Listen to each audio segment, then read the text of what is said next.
Janasena party అధినేత పవన్ కళ్యాణ్ గారు మీతో సువర్ణరాజు గారు ఇలా చేయండి అని చెప్పి ఈ ఎలక్షన్ గురించి చెప్పిన మాట ఏమైనా ఉందా? మధ్యపాటి వెంకటరాజు గారితో మీకు ముందు నుంచి ఏమైనా సాన్నిహిత్యం ఉందా, లేకపోతే ఈ మహాకూటమి వల్ల మీరు కలిసారా? మీరు మనస్ఫూర్తిగా మీ ఇష్ట ప్రకారమే మహాకూటమికి సపోర్ట్ చేస్తున్నారా, లేకపోతే అధిష్టానం చెప్పిందని చేస్తున్నారా సార్?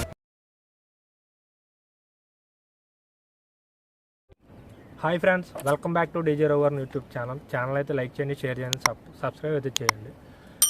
లాస్ట్ టైం గోపాలపురం నియోజకవర్గం పబ్లిక్ టాక్ అయితే పెట్టాను. వ్యూస్ అయితే చాలా వచ్చాయి భయ్య, కానీ సబ్స్క్రైబర్స్ అయితే చాలా తక్కువగా ఉంది. ప్లీజ్ ఛానల్ని సబ్స్క్రైబ్ చేసి నన్ను అయితే సపోర్ట్ చేయండి. ఇటువంటి వీడియోస్ మీకోసం నేను మరిన్ని పెడతా ఉంటాను. మీ సపోర్ట్ నాకు చాలా ఇంపార్టెంట్. హాయ్ ఫ్రెండ్స్, ఎలా ఉన్నారు అందరూ? నేను మీ డీజే రోవర్. ఈరోజు మనం గోపాలపురం జనసేన పార్టీ ఇన్ఛార్జ్ అయినటువంటి దొడ్డిగర్ల సువర్ణరాజు గారిని కలవడానికి అయితే వచ్చాము. ఎందుకంటే మనం పెట్టిన వీడియోలో చాలా మంది కామెంట్ చేశారు. జన సైనికులు అవ్వచ్చు, తెలుగుదేశం పార్టీ కార్యకర్త అవ్వచ్చు, బీజేపీ శ్రేణులు కావచ్చు. ఆ కామెంట్లో కొన్ని కామెంట్లు మనం తీసుకుని సార్ని ఈరోజు మనం అవి అడుగుదామని వచ్చాం. దానికి ఆయన ఏ జవాబు చెప్తారో ఒకసారి మనం అయితే చూద్దాం. సార్ నమస్తే. సార్ నమస్కారం, చెప్పండి. సార్ మేము ఒక వీడియో పెట్టాం సార్, గోపాలపురం నియోజకవర్గానికి సంబంధించి పబ్లిక్ టాక్ తీసుకున్నాం సార్. మేము చూసారు సార్, థ్యాంక్ యూ సార్, ధన్యవాదాలు. ఆ వీడియోలో చాలా మటుకు జనసేన పార్టీ కార్యకర్తల్లో కొంత అసంతృప్తి ఉందని చెప్పి కామెంట్ రూపంలో మేము చదివాం సార్. అయితే దాని గురించి చేసిన వాళ్ళు ఎవరు లేరుగా జనసేన అని అక్కడ పబ్లిక్ చేశారు. అయితే కింద కామెంట్లో కొన్ని కామెంట్ రూపంలో వచ్చినాయి సార్. ఆ కొన్ని కామెంట్లు మమ్మల్ని అడుగుదాం, మీ అభిప్రాయం తెలుసుకుందాం అని చెప్పి వచ్చాం సార్ ఈరోజు. ఓకే సార్, మీరు మనస్ఫూర్తిగా మీ ఇష్ట ప్రకారమే మహాకూటమికి సపోర్ట్ చేస్తున్నారా, లేకపోతే అధిష్టానం చెప్పిందని చేస్తున్నారా సార్? నేను ఒక పార్టీ ఇన్ఛార్జిని కదా, గోపాలపురం నియోజకవర్గం జనసేన ఇన్ఛార్జ్. పార్టీ ఏది చెప్తే అది చెయ్యాలి, దానికి బొద్దు అవ్వాలి.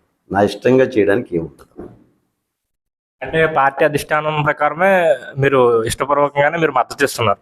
అంటే ఆ విధంగా ఇస్తున్నాం. జనరల్లో కూడా పార్టీ కూడా అన్ని ఆలోచించి నిర్ణయం తీసుకుంటుంది. ఆ నిర్ణయానికి మేము కట్టుబడాలి కదా. ముందు డిఫరెన్సెస్ ఉన్నా కానీ పార్టీ నిర్ణయాల ప్రకారంగా మేము ముందుకు వెళ్తున్నాం, వెళ్ళాలి కూడా. ప్రతి ఒక్కరు ఎవరైనా సరే పార్టీకి కట్టుబడి ఉన్నారు. గోపాలపురం టికెట్ పొత్తులో భాగంగా టీడీపీకి వెళ్ళింది. కొవ్వూరు టికెట్ చాలా రోజులు సస్పెన్స్ లో ఉంది సార్. అంటే కొన్ని రోజుల వరకు టికెట్ ఎవరికి కన్ఫర్మ్ చేయలేదు. ఇదే సస్పెన్షన్ లో గోపాలపురం సస్పెన్షన్ లో. అంటే జన సైనికులు చెప్పే మాట ఏంటంటే, జనసేన కార్యకర్తలు కానీ జన సైనికులు కానీ చెప్పే మాట ఏంటంటే, సువర్ణరాజు గారికి కొవ్వూరు టికెట్ ఇచ్చినా మేము సంతోషించే వాళ్ళం అని చెప్తున్నారు. అది అంతవరకు నిజమంటారు. ఆల్రెడీ అక్కడ ఇన్ఛార్జ్ ఒక ఆయన ఉన్నారు, జనసేన పార్టీ ఇన్ఛార్జ్ రామారావు గారు. ఒక ఆయన అక్కడ ఉండగా మనకి ఇచ్చేటువంటి అవకాశాలు ఉండవు జనరల్గా. అంటే ఒకవేళ పొత్తులో భాగంగా పార్టీ నిర్ణయం తీసుకుంటే ఏదో 3 సీట్లు ఒకటి జనసేనకు వస్తుందని చూసాం. ఒకవేళ ఇది కాకపోతే కొవ్వూరు కాకపోతే చింతలపూడి, ఏదైనా ఒకటి వస్తుందని చూసాం. అది మాకు వస్తే బాగుంటుంది, నాకు వస్తే బాగుంటుంది అని చేశాను. ఎందుకంటే నేను బేసికల్గా స్టూడెంట్ లీడర్. నాకు చాలామంది తెలుసు వెస్ట్ గోదావరిలో, ఎస్పెషల్లీ కాన్స్టిట్యూషన్ వైజ్గా నాకు దళిత సామాజిక వర్గం కానీ, బీసీ సామాజిక, మైనారిటీ సామాజిక చాలామంది తెలుసు. రైతులతో పరిచయాలు ఉన్నాయి. ఏది ఇచ్చినా పర్వాలేదని ఆలోచించాం. కానీ జనసేనకి ఏది కూడా రాలేదు 3 కాన్స్టిట్యూన్సీలో. అంటే కార్యకర్తల్లో మీకు గోపాలపురం కానీ కొవ్వూరు కానీ ఏది ఇచ్చినా మాకు చాలు, సువర్ణరాజు గారు నిలబడితే చాలు. అంటే నాకు తెలిసి గోపాలపురం నియోజకవర్గంలో సంబంధించి యూత్లో ఉన్న ఫాలోయింగ్, మీకున్న ఫాలోయింగ్ ఏ లీడర్కి లేదు. అంటే అది మీరు కాలేజీ వాళ్ళు అవ్వచ్చు, మిగతా జనసేన పార్టీ కార్యకర్తలు అంతా యువత అవ్వచ్చు. దానివల్ల మీకు ఫుల్ ఫాలోయింగ్ ఉంది. ఆ ఫాలోయింగ్ ఓట్ల రూపంలో పడతాయి. ఖచ్చితంగా ఏదో ఒక నియోజకవర్గంలో ఆయన ఎమ్మెల్యేగా చూడాలని కొంతమంది కార్యకర్తలు కోరుకున్నారు. వాళ్ళకి మీరు ఏం చెప్తారు సార్? యూత్లో ఫాలోయింగ్ అంటే జనరల్గా నేను బేసికల్గా స్టూడెంట్ లీడర్. నేను ఆంధ్ర యూనివర్సిటీలో 9 years చేశాను కదా. తర్వాత ఇన్స్టిట్యూషన్ పెట్టడం ద్వారా గోపాలపురం అండ్ కొవ్వూరు కాన్స్టిట్యున్సీలో, పోలవరం కాన్స్టిట్యున్సీలో కూడా ఇంచుమించుగా 12,000 మంది స్టూడెంట్స్ చదివారండి ఇక్కడ. తర్వాత బోల్డని యాక్టివిటీస్ పార్టిసిపేట్ చేశారు. కాలేజే కాకుండా సోషల్ యాక్టివిటీస్లో కానీ, తర్వాత పబ్లిక్ యాక్టివిటీస్. ఇప్పుడు స్టీల్ ప్లాంట్ విషయంలో పిల్లేసి 5 జిల్లాలు తిరిగి ప్రజల్ని ఉత్తేజపరచడం, చేయడం, ఇలాగ అన్యాయం జరుగుతుంది మనకు చెప్పడం. ఆ విధంగా నాకు కొంచెం అవినాభ సంబంధాలు ఉన్నాయి సమాజంతో. దాంతో జనరల్గా ఏంటంటే స్టూడెంట్ కలిసిపోతారు. పెద్దోళ్ళు కూడా చాలా గౌరవించి మాట్లాడడం, ఏ పార్టీ అయినా ఎవరైనా పెద్దోళ్ళు గౌరవించడం అనేది బేసికల్గా నేను చాలా అది ఒక బాధ్యతగా నేను ఆలోచిస్తాను. ఆ విధంగానే వాళ్ళందరితో కూడా మెలుస్తాను. అందుకని నా గోపాలపురం కాన్స్టిట్యున్సీలో ఇక్కడ క్యాష్ తోటి నిమిత్తం లేదు, పార్టీతో నిమిత్తం లేదండి. ఎవరైనా సరే సోమన్ రాజు అంటే ఒక గౌరవం. వాళ్ళైనా సరే నాకు అంత గౌరవంగా నేను ప్రవర్తించాను. ఈ 30 సంవత్సరాల ట్రాక్ రికార్డ్ చూసుకున్నా సరే ఎప్పుడు ఎవరితో చిన్న గొడవ పడినటువంటి సంఘటనలు కానీ లేవండి ఈ Gopalapuram constituency. Okay sir. Next, ఎన్ని రోజులు కష్టపడి పార్టీ నిర్మాణం చేశారు సార్ మీరు? జనసేన పార్టీ నిర్మాణం చేశారు. అసలు లేని పార్టీని మీరు తీసుకొచ్చి పార్టీ నిర్మాణం, మీకు టికెట్ ఇవ్వలేదు, పోనీ భవిష్యత్తులో ఏమైనా పదవులు ఇస్తామని అధిష్టానం నుంచి మీకు ఏమైనా హామీ ఇచ్చారా సార్? నేను యాక్చువల్గా రాజకీయాల నుంచి విరమించుకున్నాను బాబు. నాకు యాక్సిడెంట్ అయింది 16లో. ఏ పార్టీలోకి వెళ్ళకూడదని అనుకున్నాను. నేను ఒకప్పుడు వైఎస్ఆర్సీపీలో కూడా నేను కోఆర్డినేటర్గా చేశాను. చాలా కష్టపడ్డాను, మీకు అందరికీ తెలుసు. జనరల్గా యాక్సిడెంట్ అయిన తర్వాత దేవుడి దేవాలు అది నాకు second birth. First third birth అండి. సెకండ్ బర్త్ ఏమో మరి యూనివర్సిటీలో గొడ్డలతో నరికారు స్టూడెంట్ లీడర్గా ఉన్నప్పుడు, చనిపోవలసింది. మరలా ఇది సెకండ్ టైం. 16లో తర్వాత నేను ఆలోచించుకుని రాజకీయాలకు వెళ్ళకూడదు, చాలా సామాన్య కుటుంబం నుంచి వచ్చావు, కాలేజీ పెట్టావు, డెవలప్ చేసి ఎంతోమందికి విద్యను అందించగలిగాం కదా, ఎందుకు ఈ రాజకీయాలు, పిల్లలు కూడా చదువుకున్నారు, ప్రయోజకులు అయ్యారు, నాకు 2 పిల్లలండి, 2 బాబులు అని నేను అనుకున్నాను. కానీ 16లో అంటే అప్పటికే జగన్మోహన్ రెడ్డి గారు ఇంచుమించుగా అధికారంలోకి వచ్చి మన 19 ఈ ఎలక్షన్స్లో ఆయన, నేను రాజకీయాలకు వచ్చి 2002లో వచ్చాను నేను జనసేన పార్టీలోకి. అప్పటికి ఆల్రెడీ 3 సంవత్సరాలు అయిపోయిందండి. నేను ఇదివరకు వైఎస్ఆర్సీపీలో చాలా కష్టపడి చేసినప్పటికీ కూడా అధికారంలోకి వచ్చిన తర్వాత నేను ఏది కూడా ఆలోచించలేదండి. అది ఇస్తారు ఇది ఇస్తారని ఎప్పుడు కూడా ఆలోచించలేదు. ఎందుకంటే నాకున్న పని నాకు సరిపోతుంది. జనరల్గా స్టీల్ ప్లాంట్ విషయంలో, పోలవరం ప్రాజెక్ట్ విషయంలో, కడప స్టీల్ ప్లాంట్ విషయంలో, హోదా విషయంలో ఆయన తప్పనిసరిగా సాధిస్తాడని ఒక నమ్మకం, నాకు బ్లైండ్ బిలీఫ్. ఎప్పుడైతే ఆయన అది నెరవేర్చలేకపోయాడు, అటు గురించి మాట్లాడలేదండి. కనీసం ఎప్పుడు ఏ వేదిక మీద కూడా ఈ 4 అంశాల గురించి మాట్లాడలేదండి పాజిటివ్గా. దాంతో నేను ఈ నిర్ణయం తీసుకున్నానండి. అంటే నేను వైఎస్ఆర్సీపీలోకి వెళ్ళలేనండి. మరలా ఒకసారి యాక్టివిటీస్లో మానేశాను. టీడీపీలోకి వెళ్ళాలంటే ఆల్రెడీ ఎస్టాబ్లిష్డ్ పార్టీ నాయకులు ఉన్నారు అక్కడ చాలామంది. ఇక్కడైతే ఎవరు కూడా లేరండి, నాయకులు లేరు. అప్పట్లో నేను వచ్చేటప్పటికి నా స్టూడెంట్స్ కానీ, నా స్నేహితులు కానీ, నా శ్రేయోభిలాషులు అందరూ కూడా వచ్చి జనసేనలో చేరితే బాగుంటుందని అని నేను ఒక ఆలోచన పెట్టాను. అప్పటికే చాలా విస్తృతంగా పవన్ కళ్యాణ్ గారు రాష్ట్రంలో తిరగడం, అంబేద్కర్ గారి గురించి, పూలే గారి గురించి, అల్లూరి సీతారామరాజు గారి గురించి, భగత్ సింగ్ గారి గురించి విప్లవ భావాలతో, సోషలాజికల్ భావాలతో మాట్లాడడం అనేటువంటిది నేను ఇంప్రెస్ అయ్యానండి. దాంతో నేను జనసేనలో జాయిన్ అవ్వడం జరిగిందండి. అది సార్, ఇప్పుడు పొత్తులో భాగంగా టీడీపీకి కానీ బీజేపీకి కానీ టికెట్ ప్రకటించిన ప్రతి చోట కూడా జనసేన కార్యకర్తలు అనేది వాళ్ళ అసహనాన్ని వ్యక్తం చేస్తున్నారు. అంటే రోడ్ల మీదకి వచ్చి మామూలుగా రకరకాల అల్లర్లు సృష్టించడం కానీ ఇవన్నీ చేస్తున్నారు. కానీ మన గోపాలపురం నియోజకవర్గానికి సంబంధించి వచ్చేసరికి పొత్తులో భాగంగా టీడీపీకి టికెట్ వెళ్ళినా కూడా అంత అల్లర్లు గట్రా ఏమి జరగకుండా ఉన్నాయి. దానికి మీరు తీసుకున్న చర్యలు ఏంటి? వాళ్ళని ఎలా కాంప్రమైజ్ చేశారు? కార్యకర్తలను ఎలా కాంప్రమైజ్ చేశారు మీరు? జనరల్గా పొత్తులో భాగంగా ఉండడం వల్ల అంటే కొంత నిర్లిప్తత వచ్చిందండి కేడర్లో. ఏంటి తక్కువ సీట్లు తీసుకున్నారు, 1/3 అన్నారు కదా, ఇంత తక్కువ అని నిర్లిప్తత వచ్చింది. తర్వాత మరలా మామూలు యథాస్థితికి వచ్చారు. అది ప్రాబ్లం లేదండి, తక్కువ సీట్ల లేదా పొత్తులో భాగంగా. కానీ టికెట్ విషయంలో జనసేనకు ఇచ్చిన కాన్స్టిట్యున్సీలోనేమో టీడీపీ వాళ్ళు కొంచెం వ్యతిరేకత భావాన్ని వ్యక్తం చేశారు. అలాగే టీడీపీకి ఇచ్చిన చోట జనసేన వాళ్ళు వ్యతిరేకత భావం చేశారు కొన్ని కాన్స్టిట్యున్సీ. కానీ గోపాలపురం నియోజకవర్గంలో ఆ విధమైనటువంటి సంఘటనలు ఎక్కడ జరగలేదండి. ఇంటి చేతనంటే నేను ముందు నుంచే ఎప్పుడైతే ఇప్పటం గ్రామంలో ఎప్పుడైతే జైలుకి వెళ్ళి పొత్తులో తెలుగుదేశం, భారతీయ జనతా పార్టీ, జనసేన పార్టీ పొత్తు ఉంటుంది, పొత్తులో భాగంగా మేము ముందుకెళ్తామని చెప్పారో పవన్ కళ్యాణ్ గారు మా నాయకుడు, అప్పుడే నేను ఒక డిసైడ్ అయిపోయాను. వైఎస్ఆర్సీపీని వాడగొట్టడానికి అన్ని ప్రతిపక్షాలు కలిసి ఒక కూటమికి వెళ్తున్నాయి. కూటమిలో ఉన్నప్పుడు ఒక నియోజకవర్గంలో ఒక పార్టీకి టికెట్ వస్తే ఇంకో పార్టీ టికెట్ కూలిపోతుందండి జనరల్గా. అటువంటిప్పుడు కొంచెం బాధ ఉంటుంది. అంతేగాని పొత్తులో బాగున్నప్పుడు మనం ఏమీ చేయలేం. నేనేంటంటే ఫస్ట్ నుంచి కూడా ఇది ప్రతి మీటింగ్లో కూడా, జనరల్ మీటింగ్లో కానీ, గ్రామ మీటింగ్లో కానీ, మండల మీటింగ్లో కానీ, నియోజకవర్గ స్థాయి మీటింగ్లో కూడా నేను ఒకటే చెప్పాను, పొత్తులో ఎవరికి వచ్చినా సరే టీడీపీకి వస్తే మనం చెయ్యాలి, మనకు వస్తే టీడీపీ చెయ్యాలి. నేనేంటంటే టికెట్ విషయంలో నేను ఇదే జీవితం, ఇదే లైఫ్, ఇదేగా నాకు భవిష్యత్తు మరి నేను ఎప్పుడు కూడా ఆలోచన చేయలేదు. ఒక పార్టీలో ఉన్నాం కాబట్టి పార్టీ విధి విధానాల వరకు మనం ముందుకు వెళ్ళాలి. కాబట్టి ధర్మాన్ని గుర్తుపెట్టుకోండి. నాకు టికెట్ గురించి అనేటువంటిది ఎప్పుడు కూడా ఆలోచన చేయొద్దు. మనకు టికెట్ వచ్చిందో తెలుగుదేశం వాళ్ళు, బీజేపీ వాళ్ళు చేయాలి, వాళ్ళకి వచ్చిందని మనం చేయాలని నేను ప్రతి మీటింగ్లో కూడా నాయకులు కానీ, కార్యకర్తలు కానీ, శ్రేణులు కానీ నేను చెప్తూ వచ్చాను. దాంతో మాకు అంత పెద్ద ఫీల్ అవ్వలేదండి దాని గురించి టికెట్. కానీ ముందు నుంచే మీరు వాళ్ళకి ఒక మోటివేషన్ ఇచ్చుకుంటూ వచ్చేసారు. అంతే కదా బాబు, పొత్తులో బాగా 170 సీట్లు యాక్చువల్గా మాకు 50 వస్తాయి అనుకున్నాం. 50 రాలేదు, 24కి ఇది అయ్యారు. అయినా సరే 24 సీట్లు మాకు పొత్తులు ఇస్తే 24 సీట్లు టీడీపీ కోల్పోవలసి వస్తుంది కదా, వాళ్ళకి బాధ ఉంటుంది కదా. అలాగే పొత్తులో ధర్మంగా ఎవరికైనా బాధ ఉంటుంది టికెట్ రానప్పుడు. కానీ నేను ముందు నుంచే ప్రిపేర్ చేశాను.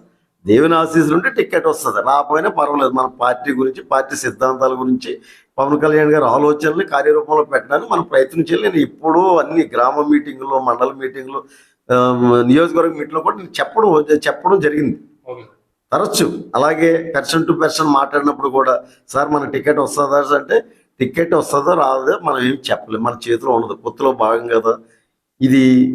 మనకు వస్తే మనకు వస్తుంది, వస్తే టీడీపీకి వెళ్తే టీడీపీకి వెళ్తుంది, ఎవరికి వస్తే చెయ్యాలి అని నేను పర్సనల్గా కూడా ప్రతి ఒక్కరికి చెప్పేవాడు. మెంటల్గా మేము ప్రిపేర్ అయిపోయాం, అలాగే ప్రిపేర్ చేస్తాం అందరిని. కాబట్టి మాకు పెద్ద అసలు నేను చెప్పిన ఈ రోజున టీడీపీ కంటే జన సైనికులే బలంగా ముందుగా తిరుగుతున్నారు పార్టీలు. నేను ఏ రోజన్నా ఎక్కడికైనా వెళ్ళలేకపోయిన పరిస్థితి నెక్స్ట్ డే ఫోన్లు చేసి మాట్లాడు, సార్ రాలేదండి సార్, మీరు వస్తే బాగుండేదండి అని జనశ్రేణులు అందరూ కూడా ఫోన్లు చేస్తున్నారు. అలాగే ఈవేళ పలానా రోజు మీటింగ్ ఉందని వాళ్ళే ఫోన్లు చేసి మార్నింగ్, సార్ ఈవేళ వస్తున్నారు సార్, ఈవేళ మా ఊర్లో కార్యక్రమం ఉంది కదండి, టీడీపీ వెంకటరాజు గారు వస్తున్నారు, మీరు వస్తున్నారని అడగడం, వాళ్ళే అడుగుతున్నారు నన్ను. లేదు తప్పనిసరిగా వస్తాను బాబు, ఇది మన బాధ్యత అని చెప్తూ వస్తున్నాను. కాబట్టి అసలు ఆ ప్రాబ్లమే లేదు మన నియోజకవర్గంలో. సార్ ఒకవేళ మీకు కొవ్వూరు టికెట్ కనుక మీకు గనక ఇచ్చుంటే అక్కడి నుంచి పోటీ చేసేవారు మీరు ఖచ్చితంగా, లేకపోతే గోపాలపురంలో ఇస్తే పోటీ చేస్తారని ఏమన్నా? చేస్తాం. 3 కాన్స్టిట్యూన్స్ ఉన్నాయి వెస్ట్ గోదావరిలో, చింతలపూడి, గోపాలపురం. ఇది పార్టీ ఏది నిర్ణయిస్తే దానికి అక్కడ కట్టుబడి ఉండాలి. మీరు చూస్తున్నారు కదా, టీడీపీ ఉంది, ఇక్కడ నుంచి తీసుకెళ్ళి ఎక్కడో వాళ్ళకి ఇచ్చారు, ఇక్కడ కర్నూలు అక్కడ వాళ్ళకి ఇక్కడ ఇవ్వడం కూడా జరిగింది కదా. పార్టీ అనేటప్పటికి పార్టీ ఏది చెప్తే అదే చెయ్యాలి, ఎవరైనా సరే, నాయకుడైనా సరే, కార్యకర్త అయినా. అప్పుడు ఏ పార్టీ అయినా ఏ వ్యవస్థ అయినా ముందుకు వెళ్తుంది.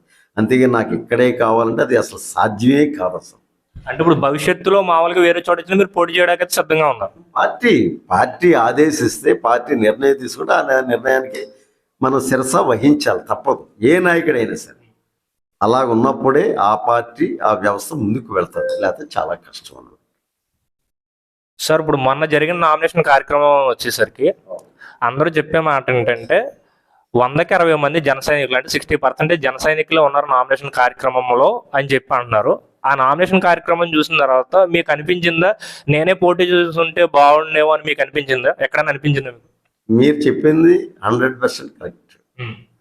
60% అని చెప్పలేను, కానీ టీడీపీ జెండాలు ఎన్ని ఉన్నాయో అంతకంటే ఎక్కువ ఉన్నాయి జనసేన జెండాలు, అందులో అనుమానం లేదు. అందరూ కూడా వాలంటరీగా వచ్చిన వాళ్ళే, అన్ని మండలాల నుంచి, అన్ని గ్రామాల నుంచి రిప్రజెంటేషన్ చేశారు, అందులో అనుమానం ఏం లేదు. కానీ ఆ వేవు, ఆ తర్వాత ఆ ర్యాలీ ఇవన్నీ జరిగిన తర్వాత మీరు అంటున్నారు కదా మీ టికెట్ వస్తే ఇదని. కానీ జనరల్గా ఉంటుంది కదా, అవకాశం పోయింది అనేటువంటిది ఒక భావన ఉంటుంది, ఒక వ్యక్తిగా మనోభావాలు ఉంటాయి కదా జనరల్గా. నాకైతే ఇంకా ఇదిగా ఉండేది, నాకున్నటువంటి టచెస్ కానీ, రిలేషన్స్ కానీ, నాకున్నటువంటి ప్రజలతో ఉన్న బంధాలు కాబట్టి నాకు ఇంకా ఎక్కువ ఉండేది, అందులో అనుమానం ఏం లేదు.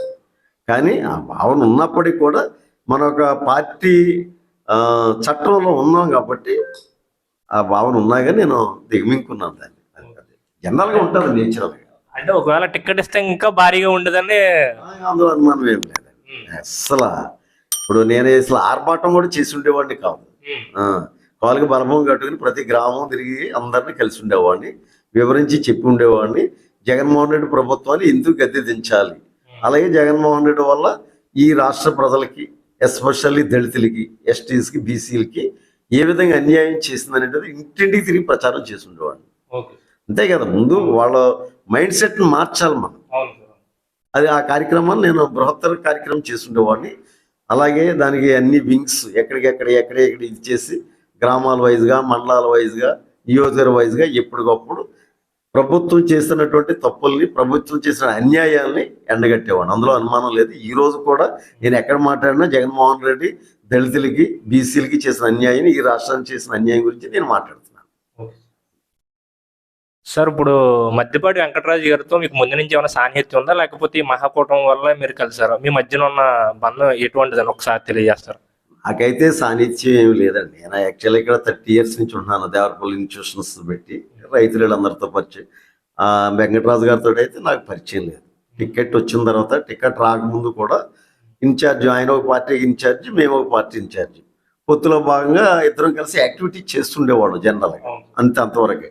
టికెట్ వచ్చిన తర్వాత కొంచెం దగ్గర అయ్యాం. తప్పదు కదా, ఇక మనసులో ఎలాగున్నా ఇది ఉన్నా సరే ఆయన చెప్పింది మేము ఫాలో అవుతూ ఉండాలి. తప్పదు కదా, ఎందుకంటే ఉమ్మడి ఎన్డీఏ, ఉమ్మడి 2 పార్టీలు, జనసేన పార్టీ, బీజేపీ పార్టీ బలపరుస్తున్నటువంటి ఉమ్మడి అభ్యర్థి కాబట్టి ఆయన ఏది చెప్తే అది మేము ఫాలో అవ్వాలి. తప్పదు అది. ఇప్పుడు జనసేన పార్టీ కార్యకర్తలకు కానీ, జనసేన పార్టీ శ్రేణులకు కానీ ఫ్యూచర్లో ఒకవేళ ఇక్కడ మీరు ఇప్పుడు అధికారంలోకి తీసుకురావాలని బలంగా పోరాడుతున్నారు కాబట్టి, అధికారం మీకు వస్తే, మీ మహాకూటమికి అధికారం వస్తే, పార్టీ తరపున ఆ కార్యకర్తలకి, యువతకి, జనసేన పార్టీ కార్యకర్తలందరికీ మీరు ఇచ్చే హామీ ఏంటి సార్? అంటే పథకాలు కావచ్చు, ఏదన్నా కావచ్చు, మీరు దగ్గరుండి వాళ్ళకి చేయిస్తారా? డెఫినెట్గా అండి, ఏం అనుమానం లేదు. నేను I want to win public life. అంటే ఒకసారి విత్డ్రా అయ్యాను యాక్సిడెంట్ వల్ల. తర్వాత ఇప్పుడు వెనక్కి వెళ్ళే ప్రసక్తి లేదండి. పబ్లిక్ లైఫ్ కొనసాగిస్తా. తర్వాత అధికారంలోకి వచ్చిన తర్వాత మాకు జనరల్గా మా నాయకుడు కూడా చెప్పాడు, 1/3 మనకి షేరింగ్ ఉంటుంది ప్రతి దాంట్లో అని. ఆ విషయంలో ఆ షేర్ రావడానికి మేము వాళ్ళతోటి నిత్యం వాళ్ళతోటి మరి టచ్లో ఉండి, అలాగే మా కార్యకర్తలు అంటే ఉమ్మడిగా మేము ఆయన్ని మన గెలిపించడానికి కృషి చేస్తున్నాం. కానీ ఎవరి పార్టీ సిద్ధాంతాలు వాళ్ళు, అంతే కదా. మా గ్రామ కమిటీ ప్రెసిడెంట్ ఉంటాడు, మా మండల ప్రెసిడెంట్ ఉంటాడు, తర్వాత మా శ్రేణులు ఉంటారు, మా వాలంటీర్స్ ఉంటారు, అలాగే మండల కమిటీ మెంబర్స్ ఉంటారు. ఎప్పటికప్పుడు నిత్యం కూడా ప్రజల్లోకి వెళ్ళి, అలాగే పార్టీకి ఏ విధమైనటువంటి నష్టం జరగకుండా, అంటే పంపకాల్లో కానీ రేపొద్దుట మా పార్టీ శ్రేణులకు చేసేటువంటి మరి పనుల విషయంలో కానీ అందులో మటుకు రాజీ పడే ప్రసక్తి లేదు. ఎందుకంటే మేము ఇప్పుడు కష్టపడుతున్నాం, ఆ పార్టీ అభివృద్ధి గురించి ఆయన నెగ్గడానికి కష్టపడుతున్నాం. కష్టపడినప్పుడే కదా మాకు ప్రశ్నించేటువంటి రైట్ కూడా వస్తుంది కదా. అప్పుడు రేపొద్దున కూడా ప్రతి వేదిక మీద, ప్రతి అవసరం వచ్చినప్పుడు కూడా, అన్ని విషయాల్లో కూడా ఇలాగ మాకు కూడా మా శ్రేణులకి చేయాలి, మా శ్రేణులకి ఇవ్వాలి అని మేము అడగడానికి ఆ రైట్ ఉంటుంది ఇప్పుడు కష్టపడినప్పుడు. అందుకని మేము కష్టపడుతున్నాం అనమాట. పార్టీ చెప్పిన విధంగా కాకుండా ఒక బాధ్యత మేము చేస్తున్నాం ప్రతి విషయం కూడా. అలాగే రేపు రొద్దున ప్రతి విషయంలో కూడా అడగడానికి కూడా మాకు మోరల్ రైట్ ఏర్పడుతుంది కదా. అవును కదా సార్. అప్పుడంటే మీకున్న ఫాలోయింగ్కి, మీరు ఇందాక చెప్పారు, మేము చేసిన సర్వేలో కూడా మీకున్న ఫాలోయింగ్, యూత్లో మీకున్న ఫాలోయింగ్కి ఇండిపెండెంట్గా పోటీ చేస్తే బాగుండు అని మీకు ఎప్పుడైనా అనిపించిందా? ఒకసారి అనిపించిందండి, ఒక ఆలోచన వచ్చింది. ఫ్రెండ్స్ కూడా ఒక 4-5 కావాల్సిన పర్సన్స్ కూడా చెప్పని అలా చేస్తే బాగుంటుంది కదా అని అనుకున్నా. కానీ మా కుటుంబంలో మా మిస్సెస్, మా 2 అబ్బాయిలు, వీళ్ళెవరు కూడా డాడీ ఇండిపెండెంట్గా అయితే వద్దు డాడీ, ఏదో ఒకటి మనకి పార్టీ గుర్తు మీద అయితేనే బాగుంటుందని చెప్పారు. ఏం తర్వాత మరి ఇక ఫ్యామిలీ అంటే ఇక ఒక క్యాబినెట్ కదండి, దాంతో నేను ఆ ఆలోచన విరమించుకున్నాను. యాక్చువల్గా ఒక స్టేజ్లో అయితే ఆ ఆలోచన కూడా వచ్చింది, కొంతమంది కూడా చెప్పాను నేను. తర్వాత వీళ్ళు వద్దు డాడీ, పార్టీలో ఉన్నాం కాబట్టి పార్టీ గురించి కృషి చేయండి, ఇండిపెండెంట్గా వద్దు, ఇండిపెండెంట్గా చేస్తే మళ్ళీ పార్టీలకు దూరం అవుతాం కదా మనం, వద్దని వాళ్ళు చెప్పారు. చాలా బలంగా చెప్పారు ఫ్యామిలీ. దట్స్ వై నేను దాన్ని ఇక ఆలోచన జోలికే వెళ్ళలేదు సార్. అంటే ఫ్యామిలీకి రెస్పెక్టేషన్ ఆగిపోయారు సార్. తప్పదు కదా మరి. ఇప్పుడు రేపు వద్దని నేను దిగానంటే వెనకాల ఉండవలసింది వాళ్ళే కదా, అన్ని చూసుకోవాల్సింది. మరి ఆ కుటుంబంలోనే మరి వ్యతిరేకత వచ్చి విభిన్న అభిప్రాయాలు ఉంటే కష్టం కదా. ఇప్పుడు నేను 11ంటికి 12ంటికి వస్తాను రాత్రి, వచ్చేటప్పుడు మరి వాళ్ళని నేను ఎప్పుడు వస్తానా ఏంటి అని చూసి ఇది చేస్తూ ఉంటాను. అందరూ ఒక మాట మీద వెళ్తున్నాం కాబట్టి. అలాగే వెళ్ళలేదనుకోండి, వాళ్ళు సహకరించడం మానేస్తే నా పరిస్థితి ఏంటి? అది కూడా కదా, ఫ్యామిలీ ఫస్ట్ కదా, ఆ తర్వాత ఏదైనా సరే కదమ్మా. ఒకసారి వచ్చింది ఆలోచన వచ్చింది, దానికి సంబంధించి కొంతమంది ఇంపార్టెంట్ పర్సన్స్ దగ్గర కూడా దాన్ని షేర్ చేయడం చేసాం. వాళ్ళు కూడా మంచిదే అన్నారు, కానీ ఫ్యామిలీ రిజెక్టెడ్. That's thought.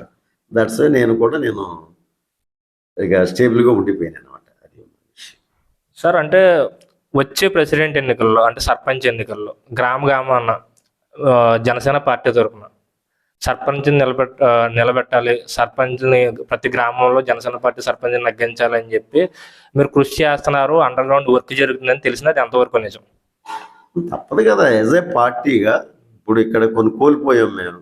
50 సీట్లు రావాలి యాక్చువల్గా. సార్ కూడా, పవన్ కళ్యాణ్ గారు కూడా టీడీపీ వెనకాల మనం ఏం నడవడం లేదు, టీడీపీ పక్కనే మనం నడుస్తున్నాము అని ఎన్నోసార్లు చెప్పారు. అలాగే వన్ థర్డ్ అనేటువంటిది అన్నారు. లాస్ట్కి వచ్చేటప్పటికి సీట్లు మరి అది ఏ కారణం వల్ల అధినాయకుడు తీసుకున్న నిర్ణయం దాన్ని శిరసా వహిస్తాం. రేపు ఎలక్షన్స్లో మటుకు 1/3 మటుకు ప్రతి చోట నియోజకవర్గం ఒక యూనిట్, దాన్ని అలాగే మండల యూనిట్, గ్రామ యూనిట్గా తీసుకుని ప్రతి దాంట్లో ప్రతి ఎన్నికల్లో కూడా మాకు సమభాగం 1/3లో ఎంతవరకు ఎక్కడ వస్తాయని చూసుకుని ఆ విధంగా మేము పార్టీని డెవలప్ చేసుకోవాలి కదా. పార్టీ డెవలప్ చేసుకుంటే స్థానిక సంస్థల్లో చాలా చోట్ల మాకు సంబంధించిన పార్టీ నాయకులు ప్రెసిడెంట్లుగా, మెంబర్స్గా, ఎంపీటీసీలుగా, జడ్పీటీసీలుగా రావాలి కదా. అప్పుడే కదా పార్టీ బలోపైపోతుంది. పవన్ కళ్యాణ్ గారు కూడా ఏమన్నారు, ఈ పొత్తు ఈ ఒక్క సంవత్సరానికే కాదు, ఈ ఒక్క ఎలక్షన్ కాదు, 2 దశాబ్దాల పాటు ఇది కొనసాగించాలి. ఒక సైకో వ్యక్తిని అధికారానికి దూరంగా ఉంచాలంటే 20 సంవత్సరాలు ఈ పొత్తు నడవాలి అని ఆయన ఎప్పుడూ మీటింగుల్లో, మా ఇన్ఛార్జీల మీటింగ్లు పెట్టినప్పుడే చెప్పారండి. అంటే ఆయనకు ఒక విజన్ ఉంది, ఈ 2 పార్టీలు కలయికోవాలి, అందులో అనుమానం ఏమి లేదండి. బట్ ఇప్పుడైతే కొంత మాకు అంటే నిర్లిప్తత, తక్కువ సీట్లు తీసుకున్నారు అనేటువంటి శ్రేణుల్లో బలంగా ఉంది. అది రేపొద్దున ఇంకొక రూపంగా దాన్ని ఫిల్ చేస్తారని మాకు అందరికి కూడా నమ్మకం ఉంది. మీరైతే మనస్ఫూర్తిగా టీడీపీకి, బీజేపీకి 100% అందులో అనుమానం లేదు. 100% ఇప్పుడైతే వెంకటరాజు గారిని ఎమ్మెల్యేగా ఉమ్మడి పార్టీ తరఫున టీడీపీగా డిక్లేర్ చేశారో ఆ రోజు నుంచి కూడా నేను, పార్టీ శ్రేణులు, మండల ప్రెసిడెంట్లు, తర్వాత జిల్లా కార్యదర్శులు, గ్రామాల్లో ఉన్నటువంటి గ్రామ ప్రెసిడెంట్లు, మరి కార్యవర్గ సభ్యులు అందరూ కూడా అదే ఆలోచనతో ఉన్నారు. అదే ఆలోచనతో ముందుకు వెళ్తున్నాం, పనిచేస్తున్నాం, అందులో అనుమానం లేదు. అంటే ఎంపీ అభ్యర్థిగా, రాజమండ్రి ఎంపీ అభ్యర్థిగా పురంధరేశ్వరి గారు నిలబడ్డారు సార్, వారిపై మీ అభిప్రాయం ఏంటి సార్? మేడం గారు స్వర్గీయ ఎన్టీఆర్ గారు కుమార్తె, పేరు ప్రతిష్ఠ ఉంది. అలాగే కాంగ్రెస్లో 2 టర్మ్స్ కేంద్ర మంత్రిగా చేశారు, చిన్న మచ్చ లేదు.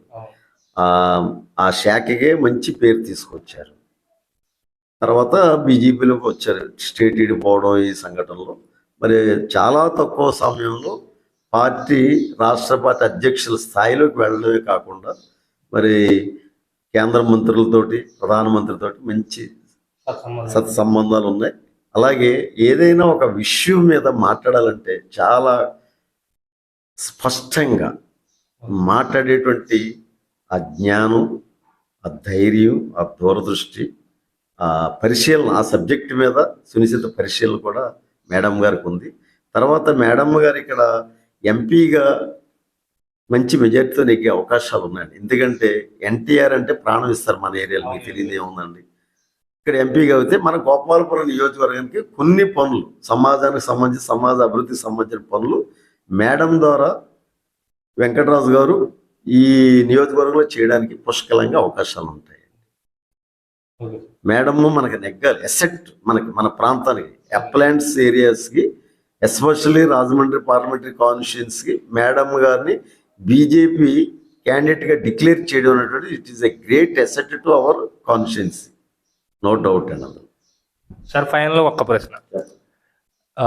జనసేన పార్టీ అధినేత పవన్ కళ్యాణ్ గారు, పవర్ స్టార్ పవన్ కళ్యాణ్ గారు మీతో సువర్ణరాజు గారు ఇలా చేయండి అని చెప్పి ఈ ఎలక్షన్ గురించి చెప్పిన మాట ఏమైనా ఉందా? సార్ అయితే ఇన్ఛార్జెస్ తో మీటింగ్ అన్నారు కానీ జరగలేదు. మాకు ప్రెసిడెంట్, జిల్లా ప్రెసిడెంట్ ఉంటారు కదా చిన్నబాబు గారు, వాళ్ళు ఇచ్చే ఆదేశాల ప్రకారంగా మేము ముందుకు వెళ్తాం. ఇప్పుడు కూడా అంటే ప్రెసిడెంట్ ఆయన అసలే పవర్ స్టార్, మామూలుగా అసలు ఆయన వస్తున్నారంటేనే కొన్ని వేల మంది వచ్చేస్తారు చెప్పకుండానే. కలవడం అంటే అంత జరగదు. ఎన్నో పరిస్థితుల్లో, చాలా క్లిష్టమైన పరిస్థితుల్లో కలవడం జరుగుతుంది కానీ ఎలక్షన్ టైంలో, ఎలక్షన్ ముందు కానీ మేము కలవడం జరగలేదు. మాకు ఎప్పటికప్పుడు జిల్లా ప్రెసిడెంట్ చిన్నబాబు గారు ఆదేశాలు ఇస్తారు, ఎలా చేస్తున్నారు, ఏంటి, ఆ కాన్స్టిట్యున్సీ ఎలా ఉంది, ఏ విధంగా మన శ్రేణి అని చెప్తే మేము ఎప్పటికప్పుడు వాళ్ళకి పంపిస్తూ ఉంటాం. That's all. ఓకే సార్, అయితే జనసేన కార్యకర్తలకి, నాయకులకి, జనసేన యువతకి మీరైతే నమ్మకం అయితే ఇస్తున్నారు, భరోసా అయితే ఇస్తున్నారు. పథకాల ద్వారా కానీ లేకపోతే ఫ్యూచర్లో భవిష్యత్తులో పదవుల ద్వారా కానీ వారికి ఏ విధమైన లోటు ఉండదు. జనసేనతో పాటు టీడీపీతో పాటు సమానంగా అన్ని మీకు 1/3 అన్ని పంపకాలు జరుగుతాయని మీరు వాళ్ళకైతే హామీ ఇస్తున్నారు. హామీ ఇవ్వడమే కాదు, ఇది ఆల్రెడీ చాలా వేదికల మీద మా అధినాయకుడు స్పష్టంగా చెప్పిన విషయం. అలాగే చెప్పడమే కాకుండా ఆయన అన్నట్టుగా మేము కష్టపడుతున్నాం. ఇక్కడ టీడీపీ అభ్యర్థి విజయం గురించి కష్టపడుతున్నాం. కాబట్టి ఎప్పుడైతే కష్టపడమో ఆ రైట్ ఆటోమేటిక్ వస్తుంది కదా. అవునా కదండి? ఇప్పుడు మేము కష్టపడకుండా, మేము చేయకుండా ఏ ప్రెస్ మీట్లు పెట్టి ఇది పెట్టి ఇచ్చేస్తే కాదు కదా. మేము ఇప్పుడు వెంకటరాజు గారు ఎంత కష్టపడుతున్నారో అందరూ కనీసం 50% అబౌవ్ కష్టపడుతున్నాం. మేము అభ్యర్థి అంతా మేము కష్టపడలేం కదా, తెలియదేముంది. ఆయన 100% కష్టపడుతున్నాడు ఆయన విజయం గురించి. మేము అందులో కనీసం 60% మేము కష్టపడతాం. దానికి ఎగ్జాంపుల్ చెప్పాను కదా, ఈ రోజు మీటింగ్ ఉందంటే వెంకటరాజు గారు ఫోన్ చేయకపోయినా ముందు మా కార్యకర్తలు ఫోన్ చేసి, సార్ వస్తున్నారా మన గ్రామాన్ని, మా జన సైనికులు ఫోన్ చేస్తారు. అంటే ఎంత ఉత్సాహంగా ఉందో, ఎంత ఆతృతగా ఉన్నారో వాళ్ళందరూ మీరు ఒకసారి అర్థం చేసుకోండి. థ్యాంక్ యూ సార్, ధన్యవాదాలు సార్. మీకు చూసారు కదా ఫ్రెండ్స్, జనసేన పార్టీ కార్యకర్తలకు కానీ, శ్రేణులకు కానీ, టీడీపీ కార్యకర్తలు కానీ, టీడీపీ శ్రేణులు కానీ సువర్ణరాజు గారు మనం అడిగిన ప్రతి ప్రశ్నకు సమాధానం చాలా క్లియర్ కట్గా చెప్పారు. ఆయన విజన్ చాలా బాగుంది. సో పార్టీ కార్యకర్తలు ఎవరు భయపడిన అవసరం లేదు. మీరు పార్టీ పనులకి పాల్గొనండి, పార్టీ కార్యక్రమాల్లో చురుగ్గా మీరు వెళ్ళండి. ఎందుకంటే వచ్చే పథకాలు కానీ, రాబోయే ప్రభుత్వం మహాకూటమి ఏర్పడితే వచ్చే పథకాలు కానీ లేకపోతే పదవులు కానీ ప్రతిదీ కూడా జనసేన పార్టీ కార్యకర్తలకి ఖచ్చితంగా 1/3% నేను తీసుకొస్తాను అని గోపాలపురం నియోజకవర్గం నుంచి ఆయన తెలియజేస్తున్నారు. Okay, thank you, bye.